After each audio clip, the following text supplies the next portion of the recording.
بسم الله الرحمن الرحيم. ألف لام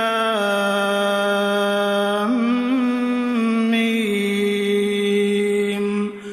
ذلك الكتاب لا ريب فيه هدى للمتقين الذين يؤمنون بالغيب ويقيمون الصلاة ومما رزقناهم ينفقون والذين يؤمنون بما أنزل إليك وما أنزل من قبلك وبالآخرة هم يوقنون أولئك على هدى من ربهم وأولئك هم المفلحون. إن الذين كفروا سواء عليهم أأنذرتهم أم لم تنذرهم لا يؤمنون. ختم الله على قلوبهم وعلى سمعهم وعلى أبصارهم غشاوة ولهم عذاب عظيم. ومن الناس من يقول آمنا بالله وباليوم الآخر وما هم بمؤمنين يخادعون الله والذين آمنوا وما يخدعون إلا أنفسهم وما يشعرون. في قلوبهم مرض فزادهم الله مرضا ولهم عذاب أليم بما كانوا يكذبون. وإذا قيل لهم لا تفسدوا في الأرض قالوا إنما نحن مصلحون ألا إنهم هم المفسدون ولكن لا يشعرون. وإذا قيل لهم آمنوا كما آمن الناس قالوا أنؤمن كما آمن السفهاء ألا إنهم هم السفهاء ولكن لا يعلمون. وإذا لقوا الذين آمنوا قالوا آمنا وإذا خلوا إلى شياطينهم قالوا إنا معكم إنما نحن مستهزئون. الله يستهزئ بهم ويمدهم في طغيانهم يعمهون.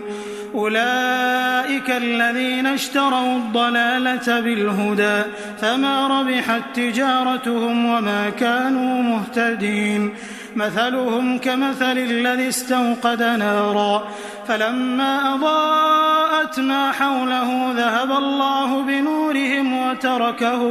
وتركهم في ظلمات لا يبصرون. صم بكم عمي فهم لا يرجعون. أو كصيب من السماء فيه ظلمات ورعد وبرق يجعلون أصابعهم في آذانهم من الصواعق حذر الموت والله محيط بالكافرين. يكاد البرق يخطف أبصارهم كلما أضاء لهم مشوا فيه وإذا أظلم عليهم قاموا ولو شاء الله لذهب بسمعهم وأبصارهم إن الله على كل شيء قدير. يا أيها الناس اعبدوا ربكم الذي خلقكم والذين من قبلكم لعلكم تتقون الذي جعل لكم الأرض فراشا والسماء بناء وأنزل من السماء ماء فأخرج به من الثمرات رزقا لكم فلا تجعلوا لله أندادا وأنتم تعلمون. وإن كنتم في ريب مما نزلنا على عبدنا فأتوا بسورة من مثله وادعوا شهداءكم من دون الله إن كنتم صادقين.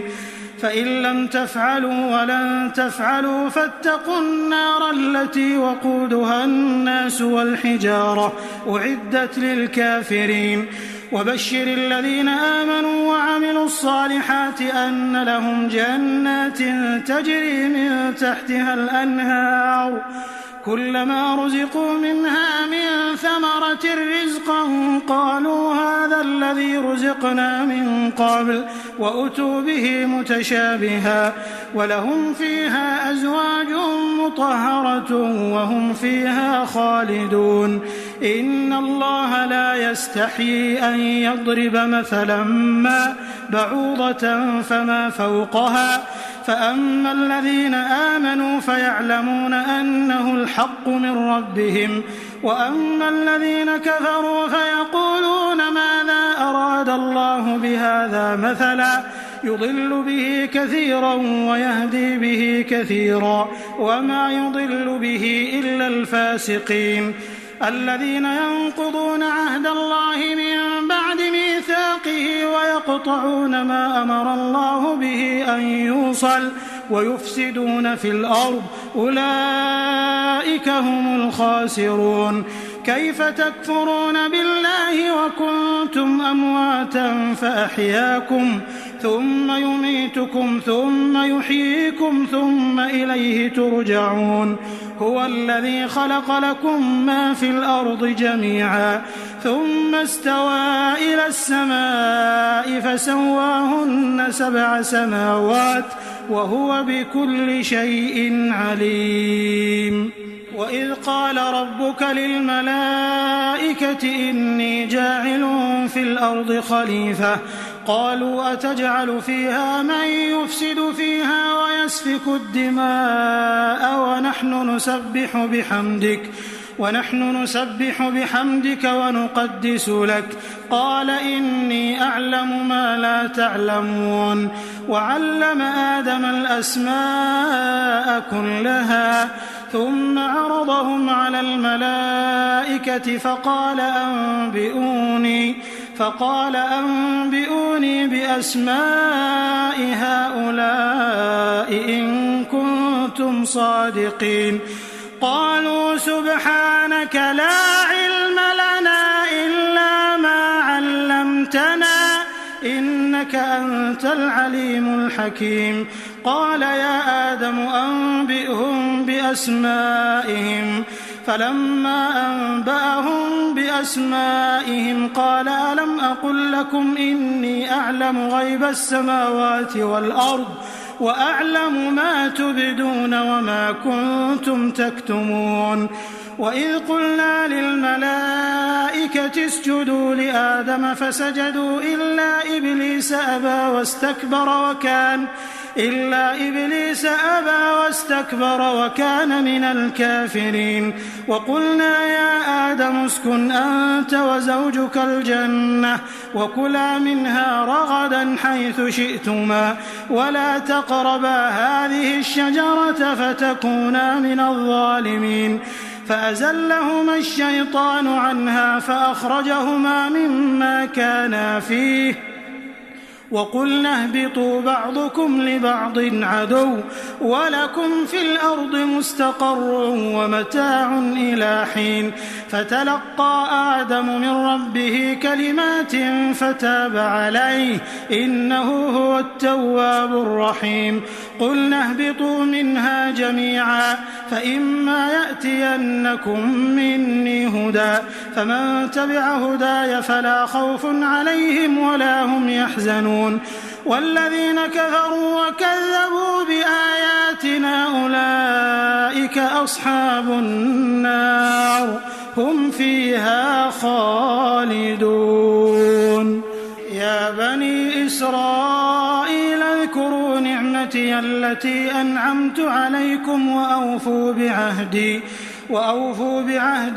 بعهدكم وإياي فارهبون وآمنوا بما أنزلت مصدقا لما معكم ولا تكونوا أول كافر به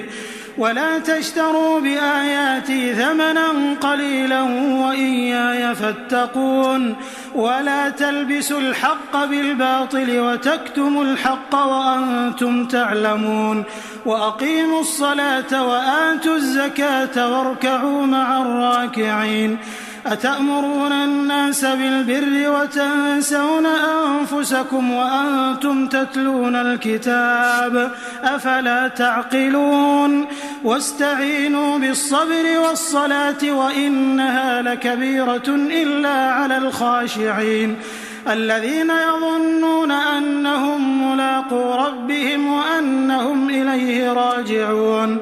يا بني إسرائيل اذكروا نعمتي التي أنعمت عليكم وأني فضلتكم على العالمين واتقوا يوما لا تجزي نفس عن نفس شيئا ولا يقبل منها شفاعة ولا يؤخذ منها عدل ولا هم ينصرون وإذ نجيناكم من آل فرعون يسومونكم سوء العذاب يذبحون أبناءكم ويستحيون نساءكم وفي ذلكم بلاء من ربكم عظيم وإذ فرقنا بكم البحر فأنجيناكم وأغرقنا آل فرعون وأنتم تنظرون وإذ واعدنا موسى 40 ليلة ثم اتخذتم العجل من بعده وأنتم ظالمون ثم عفونا عنكم من بعد ذلك لعلكم تشكرون وإذ آتينا موسى الكتاب والفرقان لعلكم تهتدون وإذ قال موسى لقومه يا قوم إنكم ظلمتم أنفسكم باتخاذكم العجل فتوبوا إلى بارئكم فاقتلوا أنفسكم ذلكم خير لكم عند بارئكم فتاب عليكم إنه هو التواب الرحيم وإذ قلتم يا موسى لن نؤمن لك حتى نرى الله جهرة فأخذتكم الصاعقة وأنتم تنظرون ثم بعثناكم من بعد موتكم لعلكم تشكرون وظللنا عليكم الغمام وأنزلنا عليكم المن والسلوى كلوا من طيبات ما رزقناكم وما ظلمونا ولكن كانوا أنفسهم يظلمون وإذ قلنا ادخلوا هذه القرية فكلوا منها حيث شئتم رغدا وادخلوا الباب سجدا وقولوا حطة نغفر لكم خطاياكم وسنزيد المحسنين فبدل الذين ظلموا قولا غير الذي قيل لهم فأنزلنا على الذين ظلموا رجزا من السماء بما كانوا يفسقون وإذ استسقى موسى لقومه فقلنا اضرب بعصاك الحجر فانفجرت منه 12 عينا قد علم كل أناس مشربهم كلوا واشربوا من رزق الله ولا تعثوا في الأرض مفسدين وإذ قلتم يا موسى لن نصبر على طعام واحد فادع لنا ربك يخرج لنا مما تنبت الأرض من بقلها وقثائها وفومها وعدسها وبصلها قال أتستبدلون الذي هو أدنى بالذي هو خير اهبطوا مصرا فإن لكم ما سألتم وضربت عليهم الذلة والمسكنة وباءوا بغضب من الله ذلك بأنهم كانوا يكفرون بآيات الله ويقتلون النبيين بغير الحق ذلك بما عصوا وكانوا يعتدون إن الذين آمنوا والذين هادوا والنصارى والصابئين من آمن بالله واليوم الآخر وعمل صالحا فلهم أجرهم عند ربهم ولا خوف عليهم ولا هم يحزنون وإذ أخذنا ميثاقكم ورفعنا فوقكم الطور خذوا ما آتيناكم بقوة واذكروا ما فيه لعلكم تتقون ثم توليتم من بعد ذلك فلولا فضل الله عليكم ورحمته لكنتم من الخاسرين ولقد علمتم الذين اعتدوا منكم في السبت فقلنا لهم كونوا قردة خاسئين فجعلناها نكالا لما بين يديها وما خلفها وموعظة للمتقين. وإذ قال موسى لقومه إن الله يأمركم أن تذبحوا بقرة قالوا أتتخذنا هزوا قال أعوذ بالله أن أكون من الجاهلين قالوا ادع لنا ربك يبين لنا ما هي قال إنه يقول إنها بقرة لا فارض ولا بكر عوان بين ذلك فافعلوا ما تؤمرون قالوا ادع لنا ربك يبين لنا ما لونها قال إنه يقول إنها بقرة صفراء فاقع لونها تسر الناظرين قالوا ادع لنا ربك يبين لنا ما هي إن البقرة شابه علينا وإنا إن شاء الله لمهتدون قال إنه يقول إنها بقرة لا ذلول تثير الأرض ولا تسقي الحرث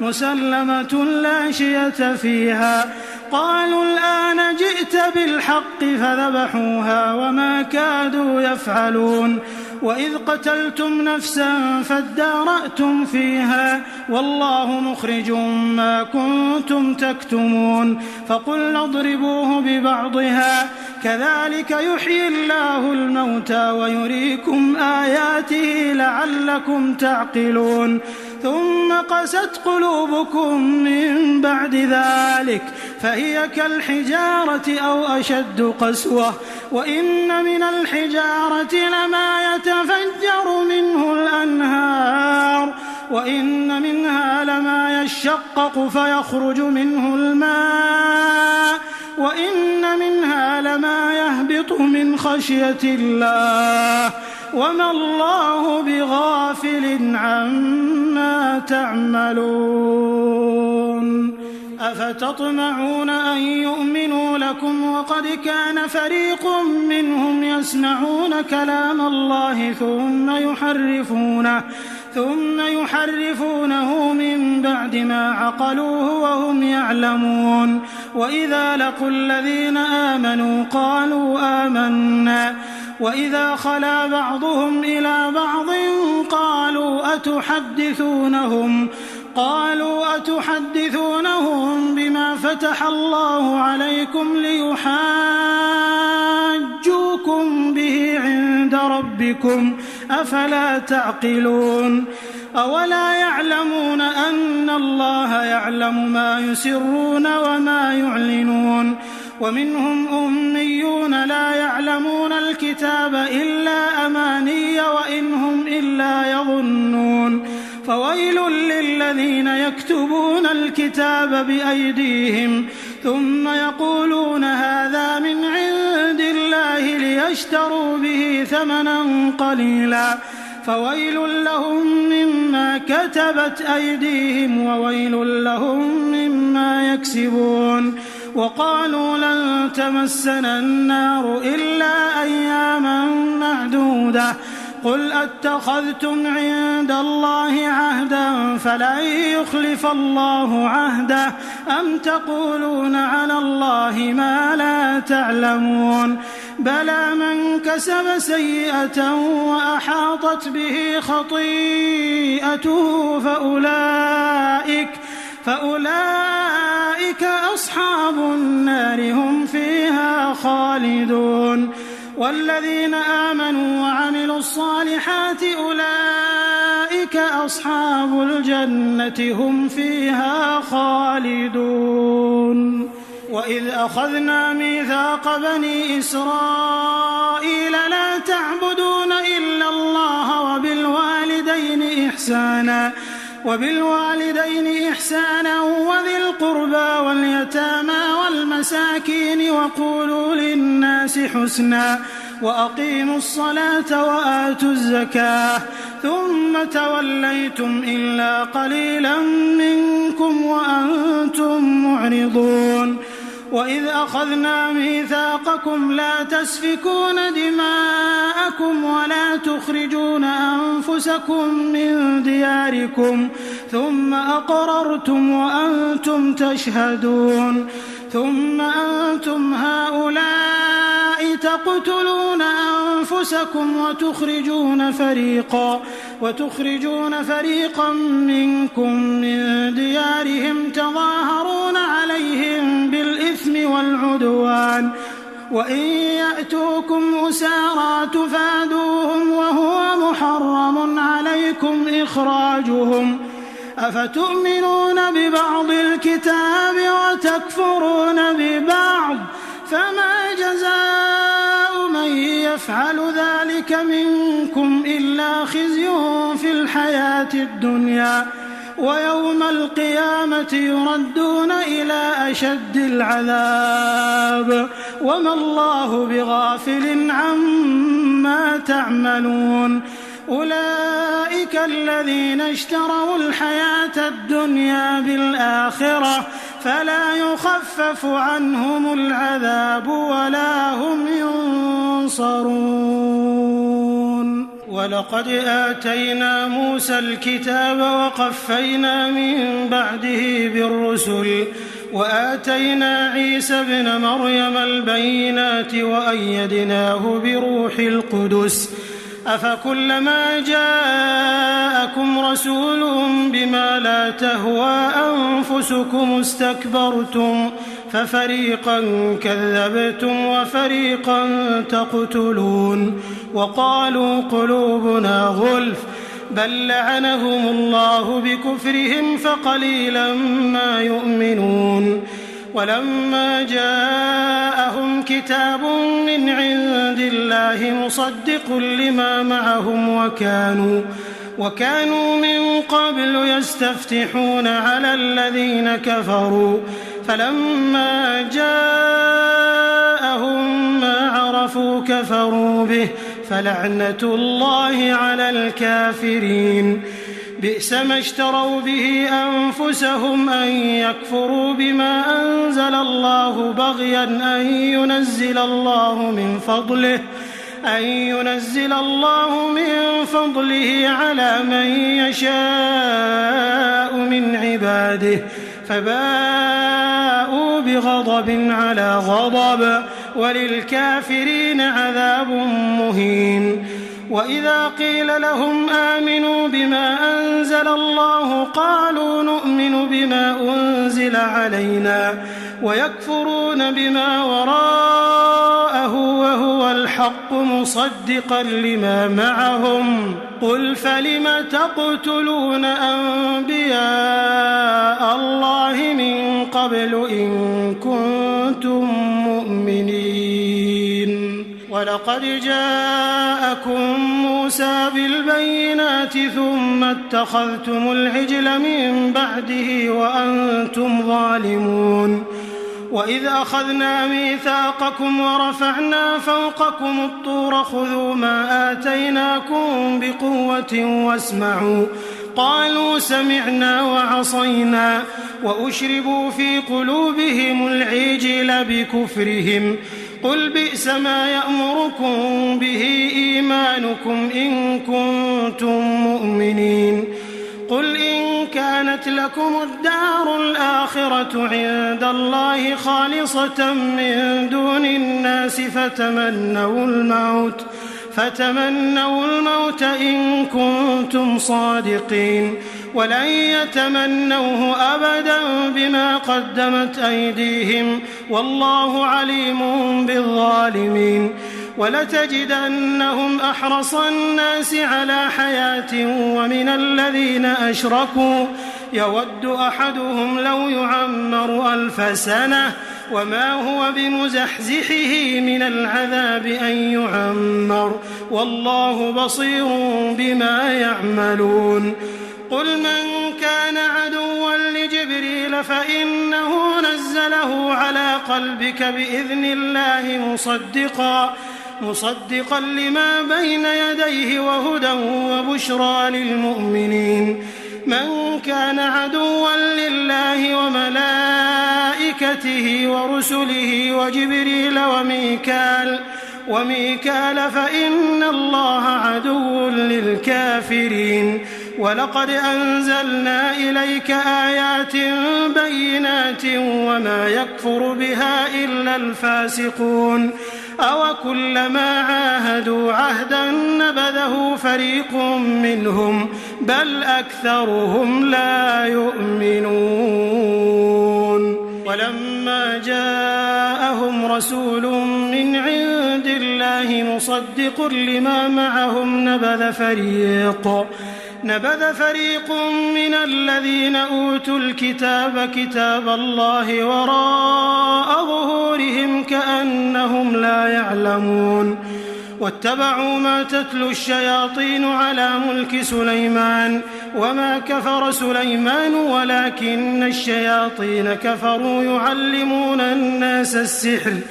وما أنزل على الملكين ببابل هاروت وماروت وما يعلمان من أحد حتى يقولا إنما نحن فتنة فلا تكفر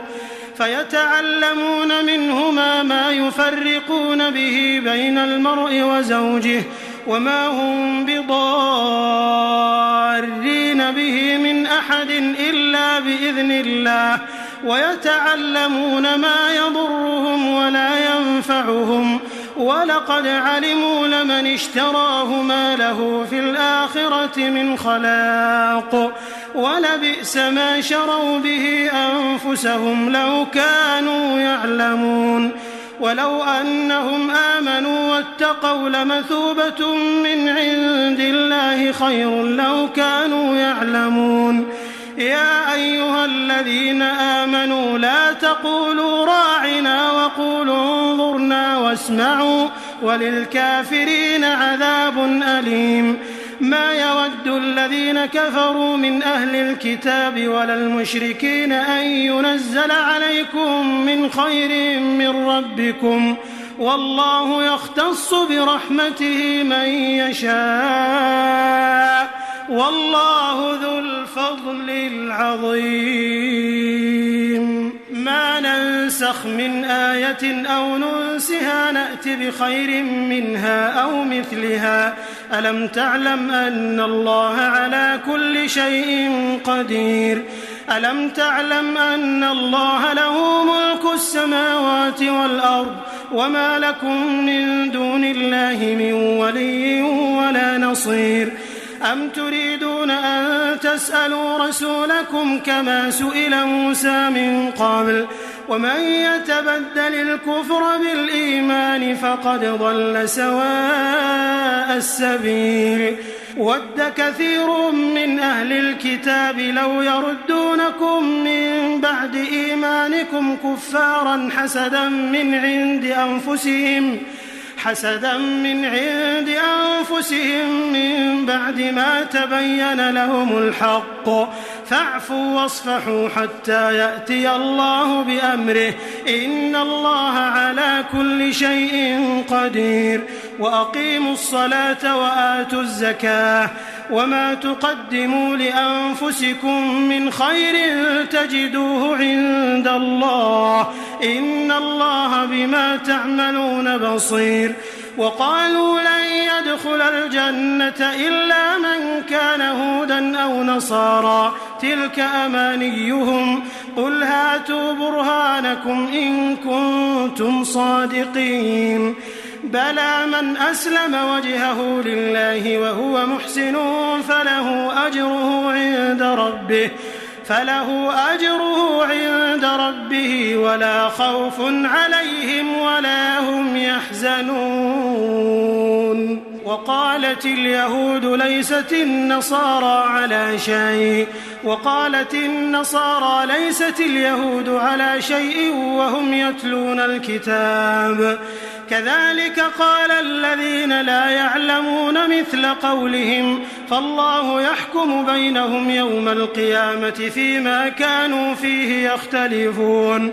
ومن أظلم ممن منع مساجد الله أن يذكر فيها اسمه وسعى في خرابها أولئك ما كان لهم أن يدخلوها إلا خائفين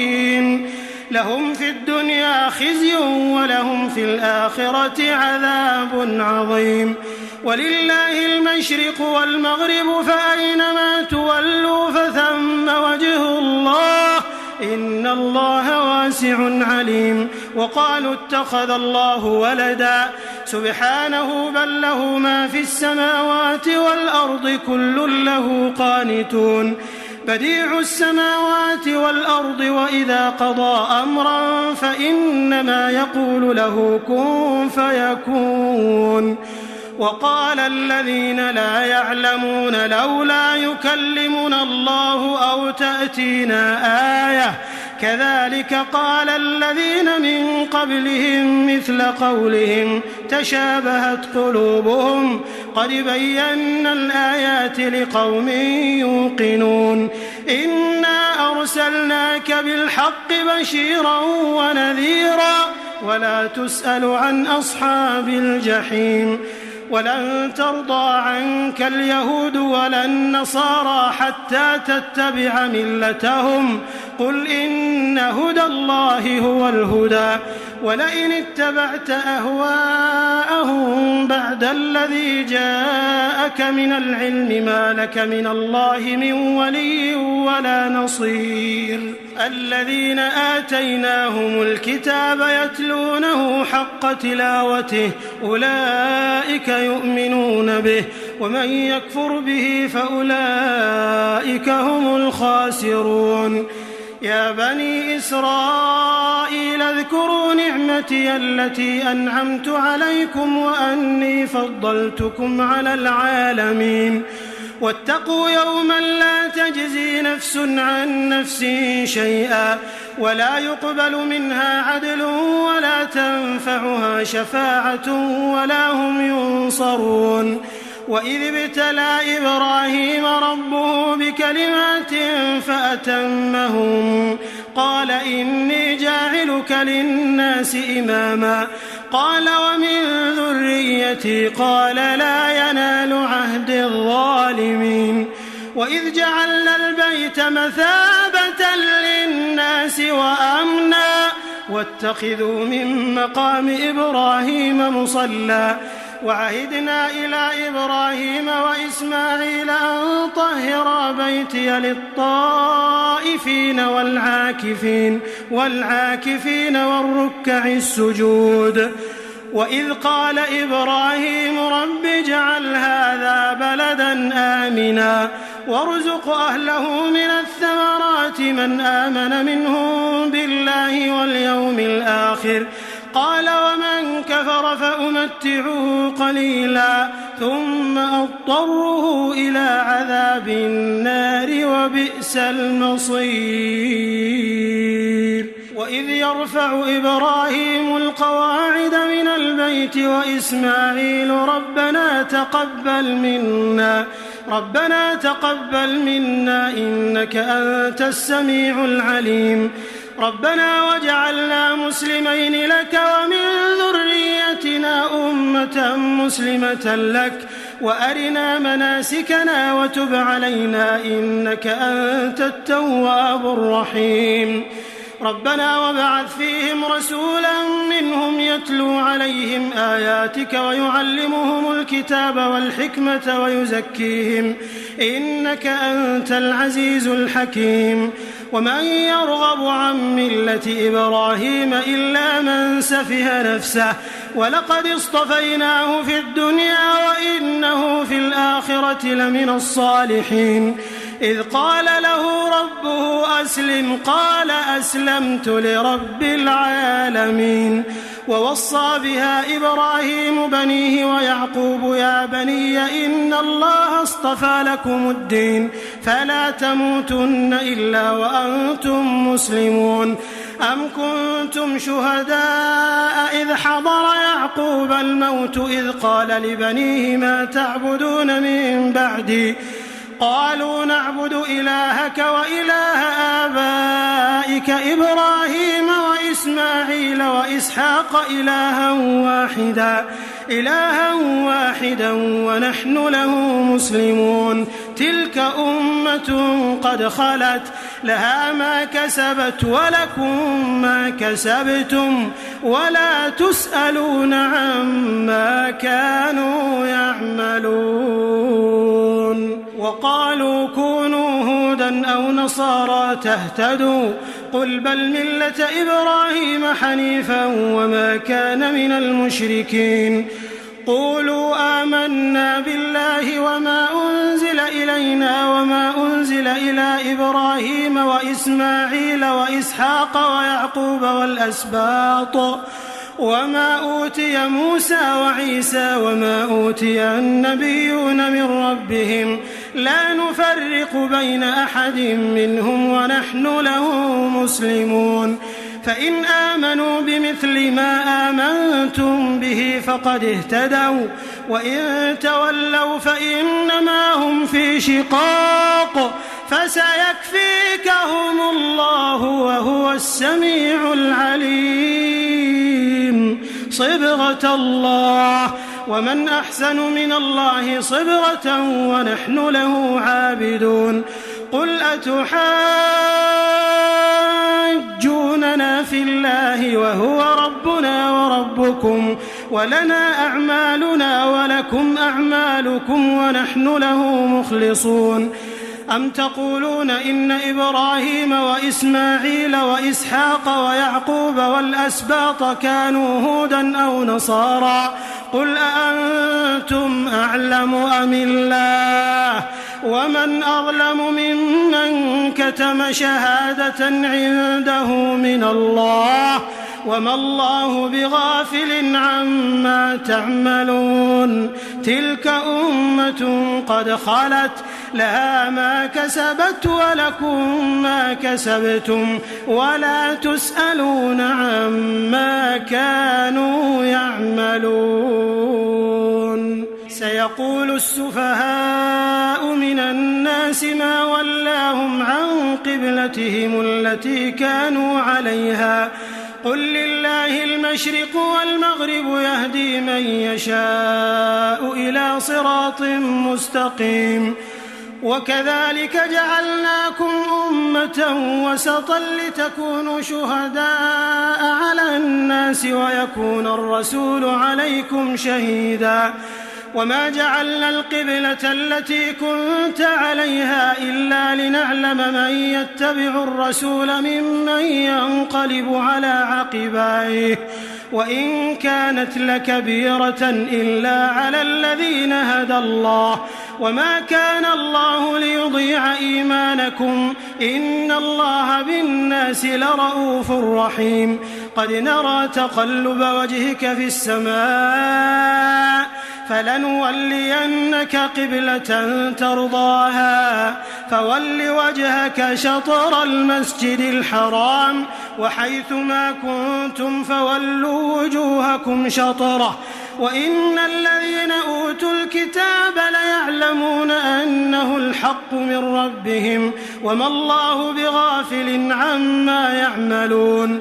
ولئن أتيت الذين أوتوا الكتاب بكل آية ما تبعوا قبلتك وما أنت بتابع قبلتهم وما بعضهم بتابع قبلة بعض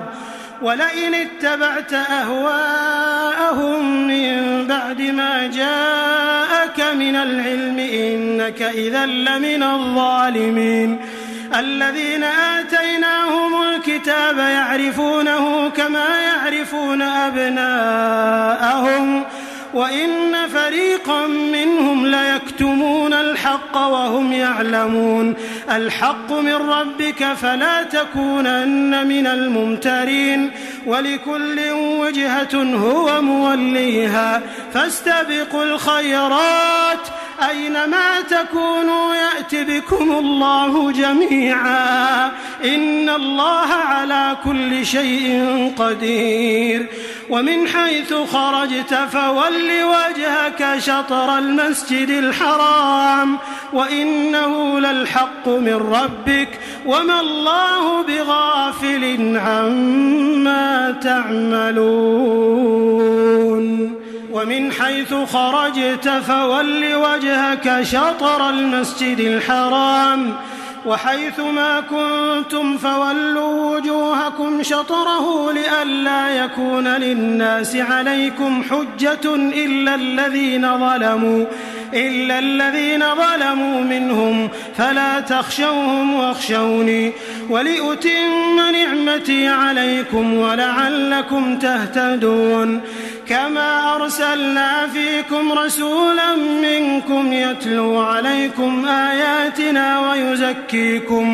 ويزكيكم ويعلمكم الكتاب والحكمة ويعلمكم ما لم تكونوا تعلمون فاذكروني أذكركم واشكروا لي ولا تكفرون يا أيها الذين آمنوا استعينوا بالصبر والصلاة إن الله مع الصابرين ولا تقولوا لمن يقتل في سبيل الله أموات بل أحياء ولكن لا تشعرون ولنبلونكم بشيء من الخوف والجوع ونقص من الأموال والأنفس والثمرات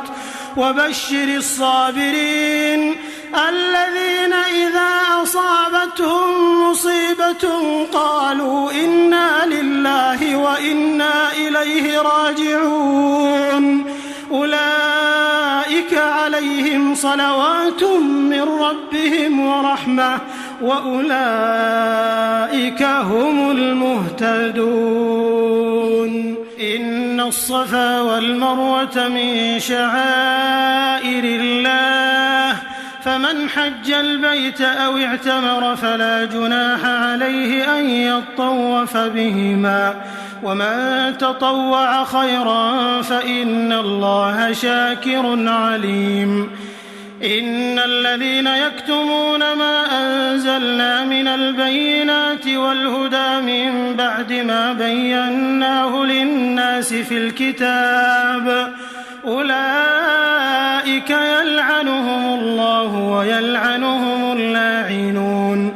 إلا الذين تابوا وأصلحوا وبينوا فأولئك أتوب عليهم وأنا التواب الرحيم إن الذين كفروا وماتوا وهم كفار أولئك عليهم لعنة الله والملائكة والناس أجمعين خالدين فيها لا يخفف عنهم العذاب ولا هم ينظرون وإلهكم إله واحد لا إله إلا هو الرحمن الرحيم إن في خلق السماوات والأرض واختلاف الليل والنهار والفلك التي تجري في البحر بما ينفع الناس وما أنزل الله من السماء من ماء فأحيا به الأرض بعد موتها وبث فيها من كل دابة وتصريف الرياح والسحاب المسخر بين السماء والأرض لآيات لقوم يعقلون ومن الناس من يتخذ من دون الله أندادا يحبونهم كحب الله والذين آمنوا أشد حبا لله ولو يرى الذين ظلموا إذ يرون العذاب أن القوة لله جميعا وأن الله شديد العذاب إذ تبرأ الذين اتبعوا من الذين اتبعوا ورأوا العذاب وتقطعت بهم الأسباب وقال الذين اتبعوا لو أن لنا كرة فنتبرأ منهم كما تبرأوا منا كذلك يريهم الله أعمالهم حسرات عليهم وما هم بخارجين من النار. يا أيها الناس كلوا مما في الأرض حلالا طيبا ولا تتبعوا خطوات الشيطان إنه لكم عدو مبين. إنما يأمركم بالسوء والفحشاء وأن تقولوا على الله ما لا تعلمون. وإذا قيل لهم اتبعوا ما أنزل الله قالوا بل نتبع ما ألفينا عليه آباءنا أولو كان آباؤهم لا يعقلون شيئا ولا يهتدون. ومثل الذين كفروا كمثل الذي ينعق بما لا يسمع إلا دعاء ونداء صم بكم عمي فهم لا يعقلون. يا أيها الذين آمنوا كلوا من طيبات ما رزقناكم واشكروا لله إن كنتم إياه تعبدون. إنما حرم عليكم الميتة والدم ولحم الخنزير وما أهل به لغير الله فمن اضطر غير باغ ولا عاد فلا إثم عليه إن الله غفور رحيم. إن الذين يكتمون ما أنزل الله من الكتاب ويشترون به ثمنا قليلا أولئك ما يأكلون في بطونهم إلا النار ولا يكلمهم الله يوم القيامة ولا يزكيهم ولهم عذاب أليم. أولئك الذين اشتروا الضلالة بالهدى والعذاب بالمغفرة فما أصبرهم على النار ذلك بأن الله نزل الكتاب بالحق وإن الذين اختلفوا في الكتاب لفي شقاق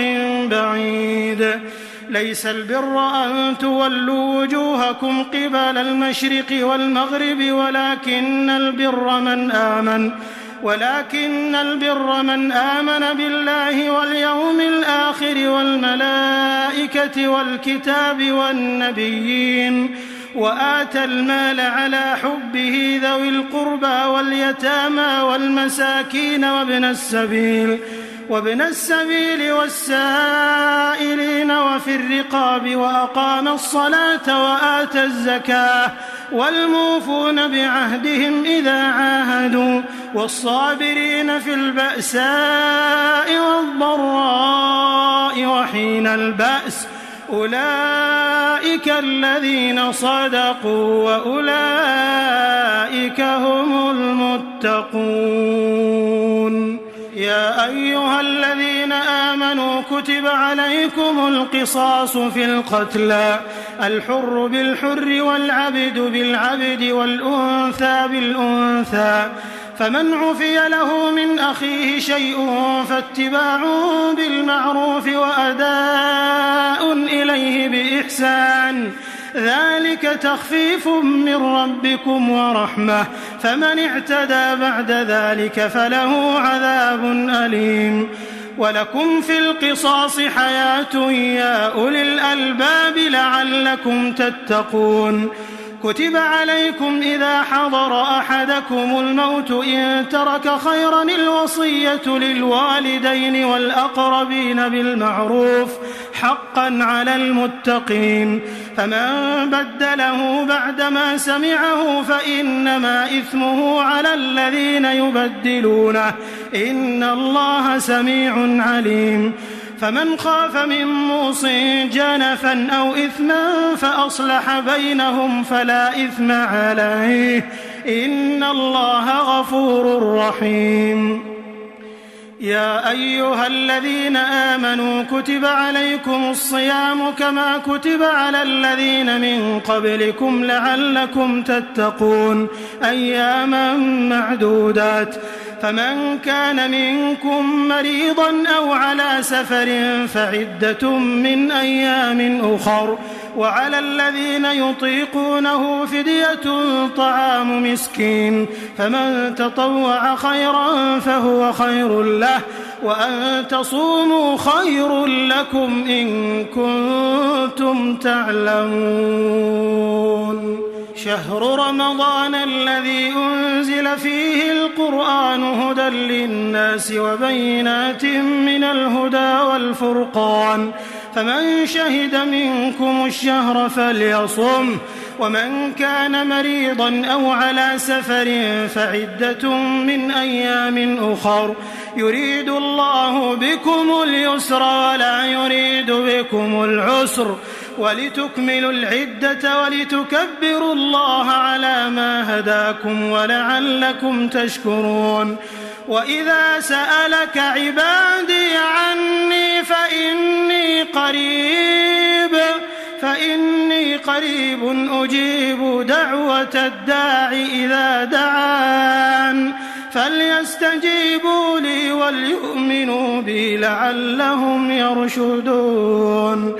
أحل لكم ليلة الصيام الرفث إلى نسائكم هن لباس لكم وأنتم لباس لهن علم الله أنكم كنتم تختانون أنفسكم فتاب عليكم وعفى عنكم فالآن باشروهن وابتغوا ما كتب الله لكم وكلوا واشربوا حتى يتبين لكم الخيط الأبيض من الخيط الأسود من الفجر ثم أتموا الصيام إلى الليل ولا تباشروهن وأنتم عاكفون في المساجد تلك حدود الله فلا تقربوها كذلك يبين الله آياته للناس لعلهم يتقون ولا تأكلوا أموالكم بينكم بالباطل وتدلوا بها إلى الحكام لتأكلوا فريقا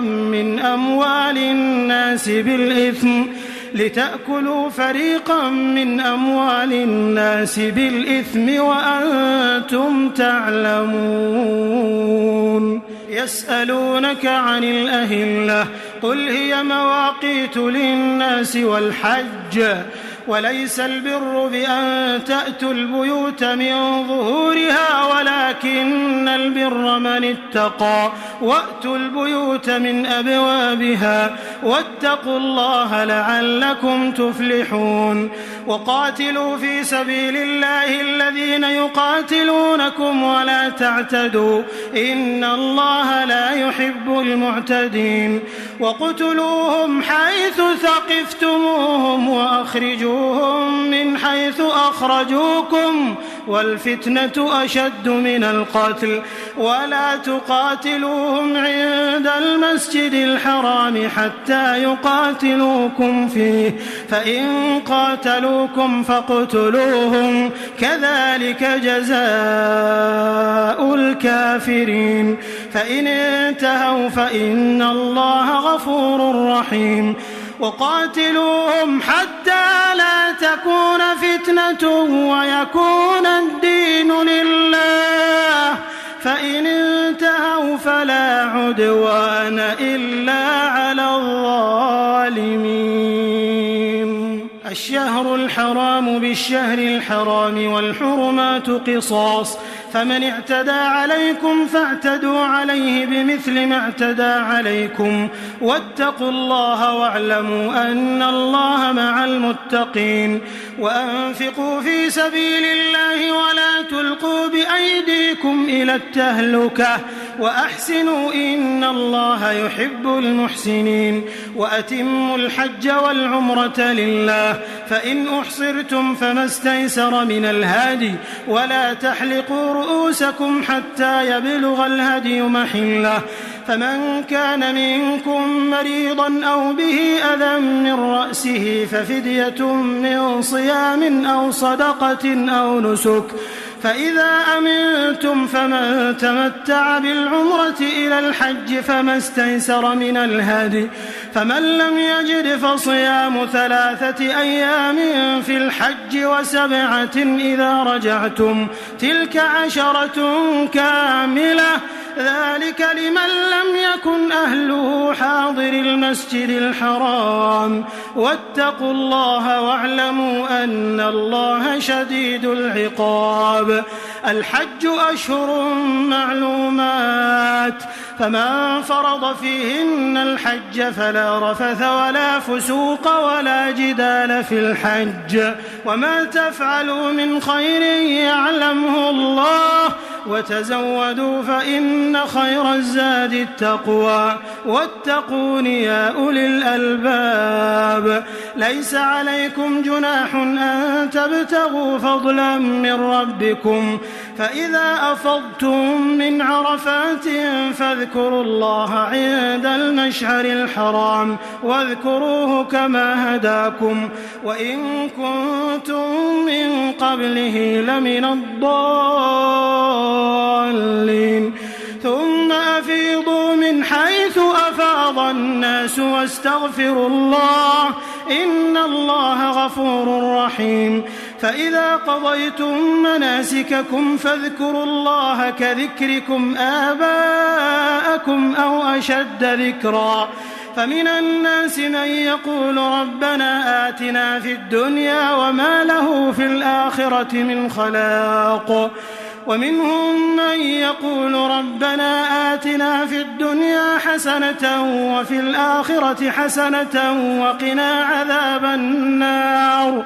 أولئك لهم نصيب مما كسبوا والله سريع الحساب واذكروا الله في أيام معدودات فمن تعجل في يومين فلا إثم عليه ومن تأخر فلا إثم عليه لمن اتقى واتقوا الله واعلموا أنكم إليه تحشرون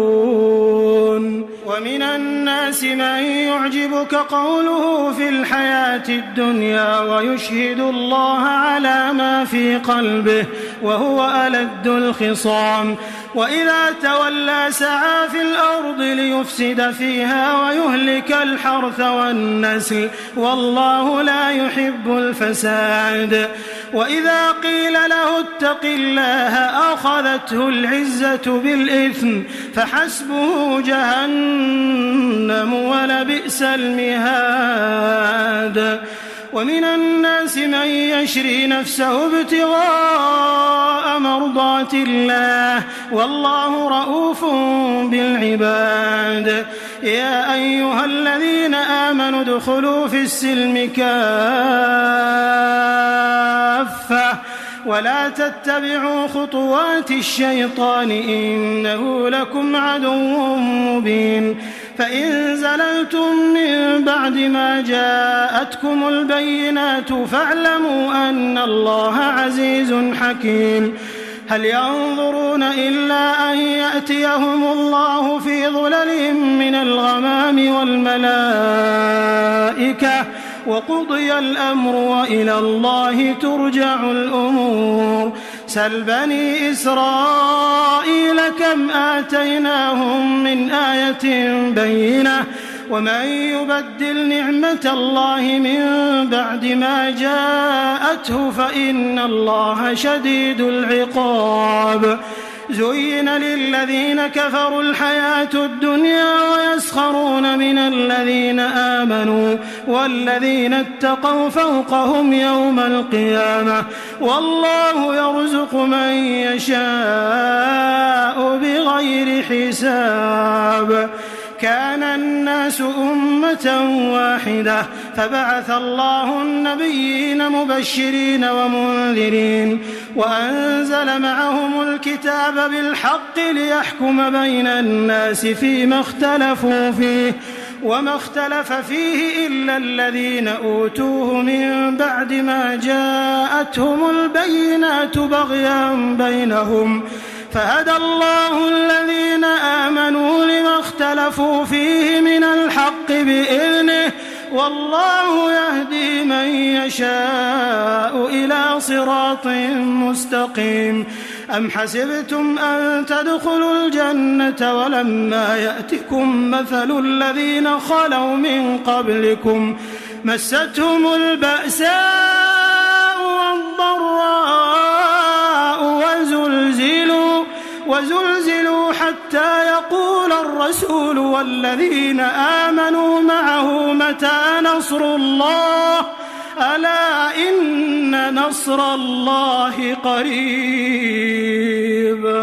يسألونك ماذا ينفقون قل ما أنفقتم من خير فللوالدين والأقربين واليتامى والمساكين وابن السبيل وما تفعلوا من خير فإن الله به عليم. كتب عليكم القتال وهو كره لكم وعسى أن تكرهوا شيئا وهو خير لكم وعسى أن تحبوا شيئا وهو شر لكم والله يعلم وأنتم لا تعلمون. يسألونك عن الشهر الحرام قتال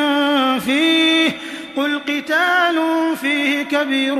وصد عن سبيل الله وكفر به والمسجد الحرام وإخراج أهله منه أكبر عند الله والفتنة أكبر من القتل ولا يزالون يقاتلونكم حتى يردوكم عن دينكم إن استطاعوا ومن يرتدد منكم عن دينه فيمت وهو كافر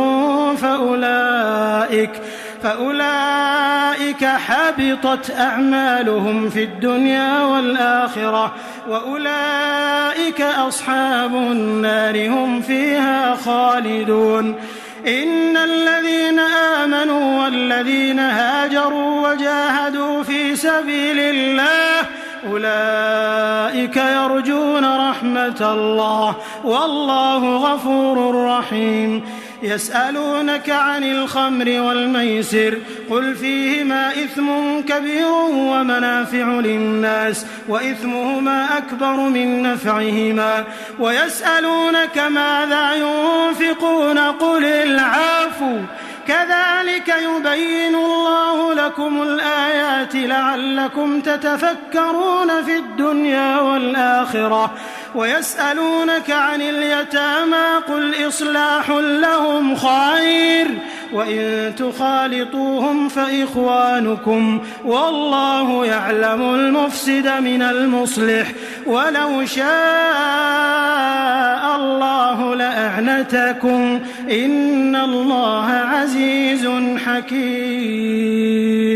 ولا تنكحوا المشركات حتى يؤمنوا ولأمة مؤمنة خير من مشركة ولو أعجبتكم ولا تنكحوا المشركين حتى يؤمنوا ولعبد مؤمن خير من مشرك ولو أعجبكم أولئك يدعون إلى النار والله يدعو إلى الجنة والمغفرة بإذنه ويبين آياته للناس لعلهم يتذكرون. ويسألونك عن المحيض قل هو أذى فاعتزلوا النساء في المحيض ولا تقربوهن حتى يطهرن فإذا تطهرن فأتوهن من حيث أمركم الله إن الله يحب التوابين ويحب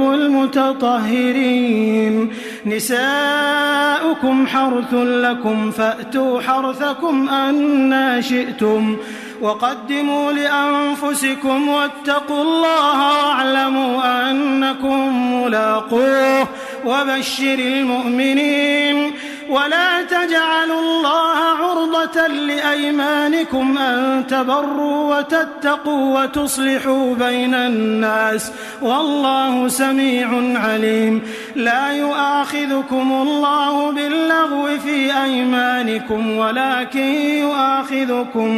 ولكن يؤاخذكم بما كسبت قلوبكم والله غفور حليم. للذين يؤلون من نسائهم تربص 4 أشهر فإن فاءوا فإن الله غفور رحيم وإن عزموا الطلاق فإن الله سميع عليم. والمطلقات يتربصن بأنفسهن 3 قروء ولا يحل لهن أن يكتمن ما خلق الله في أرحامهن إن كن يؤمن بالله واليوم الآخر وبعولتهن أحق بردهن في ذلك إن أرادوا إصلاحا ولهن مثل الذي عليهن بالمعروف وللرجال عليهن درجة والله عزيز حكيم. الطلاق 2 فإمساك بمعروف أو تسريح بإحسان. ولا يحل لكم أن تأخذوا مما آتيتموهن شيئا إلا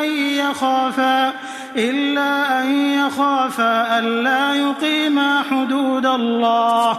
فإن خفتم ألا يقيما حدود الله فلا جناح عليهما فيما افتدت به. تلك حدود الله فلا تعتدوها ومن يتعد حدود الله فأولئك هم الظالمون.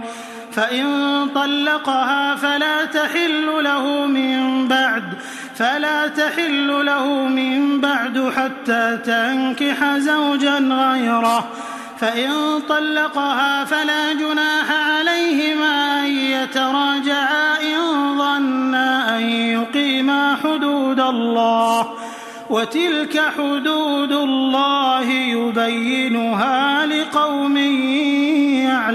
يعلمون. وإذا طلقتم النساء فبلغن أجلهن فأمسكوهن بمعروف أو سرحوهن بمعروف ولا تمسكوهن ضرارا لتعتدوا ومن يفعل ذلك فقد ظلم نفسه. ولا تتخذوا آيات الله هزوا واذكروا نعمة الله عليكم وما أنزل عليكم من الكتاب والحكمة يعظكم به واتقوا الله واعلموا أن الله بكل شيء عليم. وإذا طلقتم النساء فبلغن أجلهن فلا تعضلوهن أن ينكحن أزواجهن إذا تراضوا بينهم بالمعروف. ذلك يوعظ به من كان منكم يؤمن بالله واليوم الآخر ذلكم أزكى لكم وأطهر والله يعلم وأنتم لا تعلمون. والوالدات يرضعن أولادهن حولين كاملين لمن أراد أن يتم الرضاعة وعلى المولود له رزقهن وكسوتهن بالمعروف لا تكلف نفس إلا وسعها. لا تضار والدة بولدها ولا مولود له بولده وعلى الوارث مثل ذلك. فإن أرادا فصالا عن تراض منهما وتشاور فلا جناح عليهما. وإن أردتم أن تسترضعوا أولادكم فلا جناح عليكم إذا سلمتم ما آتيتم بالمعروف واتقوا الله واعلموا أن الله بما تعملون بصير. والذين يتوفون منكم ويذرون أزواجا يتربصن بأنفسهن 4 أشهر و10 فإذا بلغن أجلهن فلا جناح عليكم فيما فعلن في أنفسهن بالمعروف والله بما تعملون خبير ولا جناح عليكم فيما عرضتم به من خطبة النساء أو أكننتم في أنفسكم علم الله أنكم ستذكرونهن ولكن لا تواعدوهن سرا إلا أن تقولوا قولا معروفا ولا تعزموا عقدة النكاح حتى يبلغ الكتاب أجله واعلموا أن الله يعلم ما في أنفسكم فاحذروه واعلموا أن الله غفور حليم لا جناح عليكم إن طلقتم النساء ما لم تمسوهن أو تفرضوا لهن فريضة ومتعوهن على الموسع قدره وعلى المقتر قدره متاعا بالمعروف حقا على المحسنين وإن طلقتموهن من قبل أن تمسوهن وقد فرضتم لهن فريضة فنصف ما فرضتم إلا أن يعفون أو يعفو الذي بيده عقدة النكاح وأن تعفوا أقرب للتقوى ولا تنسوا الفضل بينكم إن الله بما تعملون بصير حافظوا على الصلوات والصلاة الوسطى وقوموا لله قانتين فإن خفتم فرجالا أو ركبانا فإذا أمنتم فاذكروا الله كما علمكم ما لم تكونوا تعلمون والذين يتوفون منكم ويذرون أزواجا وصية لأزواجهم متاعا إلى الحول غير إخراج فإن خرجن فلا جناح عليكم فيما فعلن في أنفسهن من معروف والله عزيز حكيم وللمطلقات متاع بالمعروف حقا على المتقين كذلك يبين الله لكم آياته لعلكم تعقلون ألم تر إلى الذين خرجوا من ديارهم وهم ألوف حذر الموت فقال لهم الله موتوا ثم أحياهم إن الله لذو فضل على الناس ولكن أكثر الناس لا يشكرون وقاتلوا في سبيل الله واعلموا أن الله سميع عليم من ذا الذي يقرض الله قرضا حسنا فيضاعفه له أضعافا كثيرة والله يقبض ويبسط وإليه ترجعون ألم تر إلى الملأ من بني إسرائيل من بعد موسى إذ قالوا لنبي له مبعث لنا ملكا نقاتل في سبيل الله قال هل عسيتم إن كتب عليكم القتال ألا تقاتلوا قالوا وما لنا ألا نقاتل في سبيل الله وقد أخرجنا من ديارنا وأبنائنا فلما كتب عليهم القتال تولوا إلا قليلا منهم والله عليم بالظالمين وقال لهم نبيهم إن الله قد بعث لكم طالوت ملكا قالوا أنى يكون له الملك علينا ونحن أحق بالملك منه ولم يؤت سعة من المال قال إن الله اصطفاه عليكم وزاده بسطة في العلم والجسم والله يؤتي ملكه من يشاء والله واسع عليم وقال لهم نبيهم إن آية ملكه أن يأتيكم التابوت فيه سكينة من ربكم وبقية مما ترك آل موسى وآل هارون تحمله الملائكة إن في ذلك لآية لكم إن كنتم مؤمنين. فلما فصل طالوت بالجنود قال إن الله مبتليكم بنهر فمن شرب منه فليس مني ومن لم يطعمه فإنه مني إلا من اغترف غرفة بيده فشربوا منه إلا قليلا منهم. فلما جاوزه هو والذين آمنوا معه قالوا لا طاقة لنا اليوم بجالوت وجنوده. قال الذين يظنون أنهم ملاقو الله كم من فئة قليلة غلبت فئة كثيرة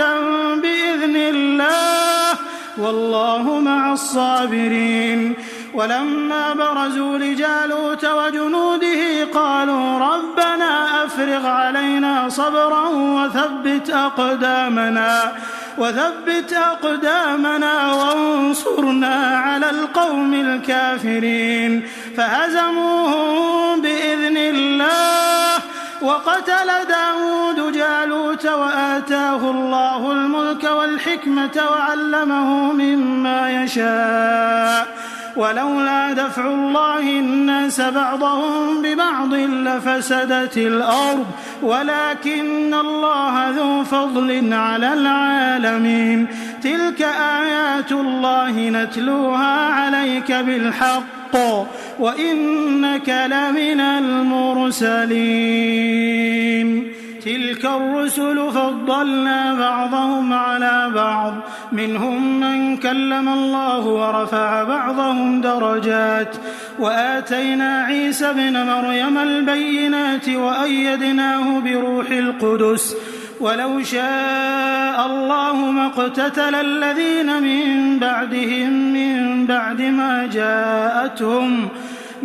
بعد ما جاءتهم البينات ولكن اختلفوا فمنهم من آمن ومنهم من كفر ولو شاء الله ما اقتتلوا ولكن الله يفعل ما يريد. يا أيها الذين آمنوا أنفقوا مما رزقناكم من قبل أن يأتي يوم لا بيع فيه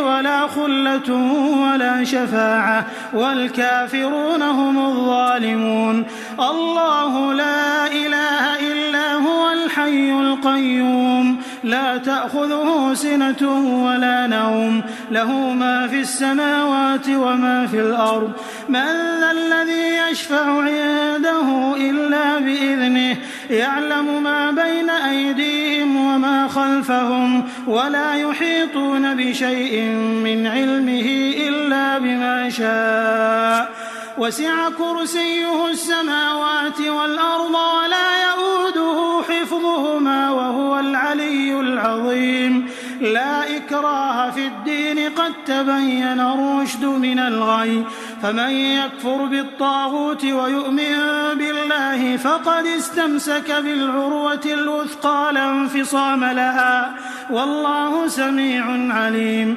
الله ولي الذين آمنوا يخرجهم من الظلمات إلى النور والذين كفروا أولياؤهم الطاغوت يخرجونهم من النور إلى الظلمات أولئك أصحاب النار هم فيها خالدون. ألم تر إلى الذي حاج إبراهيم في ربه أن آتاه الله الملك إذ قال إبراهيم ربي الذي يحيي ويميت قال أنا أحيي وأميت قال إبراهيم فإن الله يأتي بالشمس من المشرق فأت بها من المغرب فبهت الذي كفر والله لا يهدي القوم الظالمين. أو كالذي مر على قرية وهي خاوية على عروشها قال أنى يحيي هذه الله بعد موتها فأماته الله 100 عام ثم بعثه قال كم لبثت قال لبثت يوما أو بعض يوم قال بل لبثت 100 عام فانظر إلى طعامك وشرابك لم يتسنه وانظر إلى حمارك ولنجعلك آية للناس وانظر إلى العظام كيف ننشزها ثم نكسوها لحما فلما تبين له قال أعلم أن الله على كل شيء قدير وإذ قال إبراهيم رب أرني كيف تحيي الموتى قال أولم تؤمن قال بلى ولكن ليطمئن قلبي قال فخذ 4 من الطير فصرهن إليك ثم اجعل على كل جبل منهن جزءا ثم ادعهن يأتينك سعيا واعلم أن الله عزيز حكيم مثل الذين ينفقون أموالهم في سبيل الله كمثل حبة أنبتت 7 سنابل في كل سنبلة 100 حبة والله يضاعف لمن يشاء والله واسع عليم الذين ينفقون أموالهم في سبيل الله ثم لا يتبعون ما أنفقوا منا ولا أذى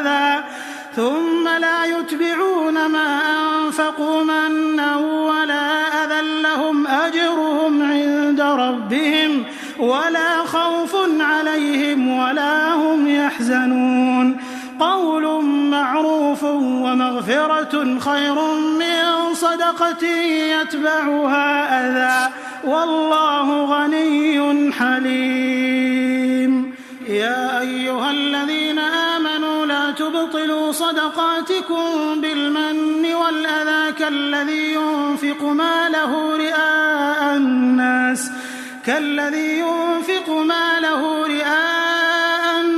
ولا يؤمن بالله واليوم الآخر فمثله كمثل صفوان عليه تراب فأصابه وابل فتركه صلدا لا يقدرون على شيء مما كسبوا والله لا يهدي القوم الكافرين ومثل الذين ينفقون أموالهم ابتغاء مرضات الله وتثبيتا من أنفسهم كمثل جنة بربوة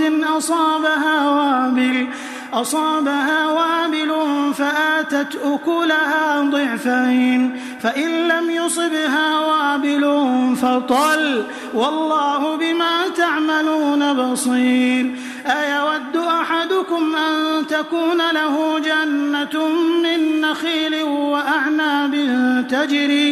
تجري من تحتها الأنهار له فيها من كل الثمرات وأصابه الكبر وله ذرية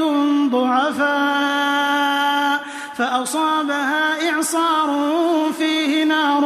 فاحترقت كذلك يبين الله لكم الآيات لعلكم تتفكرون يا أيها الذين آمنوا أنفقوا من طيبات ما كسبتم ومما أخرجنا لكم من الأرض ولا تيمموا الخبيث منه تنفقون ولستم بآخذيه إلا أن تغمضوا فيه واعلموا أن الله غني حميد الشيطان يعدكم الفقر ويأمركم بالفحشاء والله يعدكم مغفرة منه وفضلا والله واسع عليم يؤتي الحكمة من يشاء ومن يؤت الحكمة فقد أوتي خيرا كثيرا وما يذكر إلا أولو الألباب وما أنفقتم من نفقة أو نذرتم من نذر فإن الله يعلمه وما للظالمين من أنصار إن تبدوا الصدقات فنعما هي وإن تخفوها وتؤتوها الفقراء فهو خير لكم ويكفر عنكم من سيئاتكم والله بما تعملون خبير. ليس عليك هداهم ولكن الله يهدي من يشاء وما تنفقوا من خير فلأنفسكم وما تنفقون إلا ابتغاء وجه الله وما تنفقوا من خير يوفى إليكم وأنتم لا تظلمون. للفقراء الذين أحصروا في سبيل الله لا يستطيعون ضربا في الأرض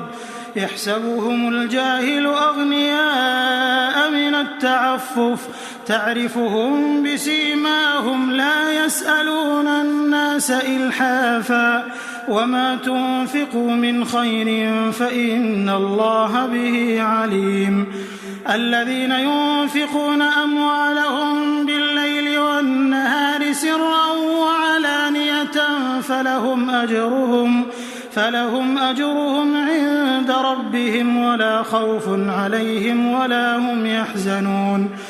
الذين يأكلون الربا لا يقومون إلا كما يقوم الذي يتخبطه الشيطان من المس ذلك بأنهم قالوا إنما البيع مثل الربا وأحل الله البيع وحرم الربا فمن جاءه موعظة من ربه فانتهى فله ما سلف وأمره إلى الله ومن عاد فأولئك أصحاب النار هم فيها خالدون. يمحق الله الربا ويربي الصدقات والله لا يحب كل كفار أثيم. إن الذين آمنوا وعملوا الصالحات وأقاموا الصلاة وآتوا الزكاة لهم أجرهم عند ربهم ولا خوف عليهم ولا هم يحزنون. يا أيها الذين آمنوا اتقوا الله وذروا ما بقي من الربا إن كنتم مؤمنين فإن لم تفعلوا فأذنوا بحرب من الله ورسوله وإن تبتم فلكم رؤوس أموالكم لا تظلمون ولا تظلمون. وإن كان ذو عسرة فنظرة إلى ميسرة وأن تصدقوا خير لكم إن كنتم تعلمون. واتقوا يوما ترجعون فيه إلى الله ثم توفى كل نفس ما كسبت وهم لا يظلمون. يا أيها الذين آمنوا إذا تداينتم بدين إلى أجل مسمى فاكتبوه وليكتب بينكم كاتب بالعدل ولا يأب كاتب أن يكتب كما علمه الله فليكتب وليملل الذي عليه الحق وليتق الله ربه ولا يبخس منه شيئا فإن كان الذي عليه الحق سفيها أو ضعيفا أو لا يستطيع أن يمل هو فليملل وليه بالعدل واستشهدوا شهيدين من رجالكم فإن لم يكونا رجلين فرجل وامرأتان ممن ترضون من الشهداء أن تضل إحداهما فتذكر إحداهما الأخرى ولا يأبى الشهداء إذا ما دعوا ولا تسأموا أن تكتبوه صغيرا أو كبيرا إلى أجله ذلكم أقسط عند الله وأقوم للشهادة وأدنى ألا ترتابوا إلا أن تكون تجارة حاضرة تديرونها بينكم فليس عليكم جناح ألا تكتبوها وأشهدوا إذا تبايعتم ولا يضار كاتب ولا شهيد وإن تفعلوا فإنه فسوق بكم واتقوا الله ويعلمكم الله والله بكل شيء عليم. وإن كنتم على سفر ولم تجدوا كاتبا فرهان مقبوضة فإن أمن بعضكم بعضا فليؤد الذي ائتمن أمانته وليتق الله ربه ولا تكتموا الشهادة ومن يكتمها فإنه آثم قلبه والله بما تعملون عليم. لله ما في السماوات وما في الأرض وإن تبدوا ما في أنفسكم أو تخفوه يحاسبكم به الله فيغفر لمن يشاء ويعذب من يشاء والله على كل شيء قدير. آمن الرسول بما أنزل إليه من ربه والمؤمنون كل آمن بالله وملائكته وكتبه ورسله لا نفرق بين أحد من رسله وقالوا سمعنا وأطعنا غفرانك ربنا وإليك المصير. لا يكلف الله نفسا إلا وسعها لها ما كسبت وعليها ما اكتسبت ربنا لا تؤاخذنا إن نسينا أو أخطأنا ربنا ولا تحمل علينا إصرا كما حملته على الذين من قبلنا ربنا ولا تحملنا ما لا طاقة لنا به واعف عنا واغفر لنا وارحمنا أنت مولانا فانصرنا على القوم الكافرين.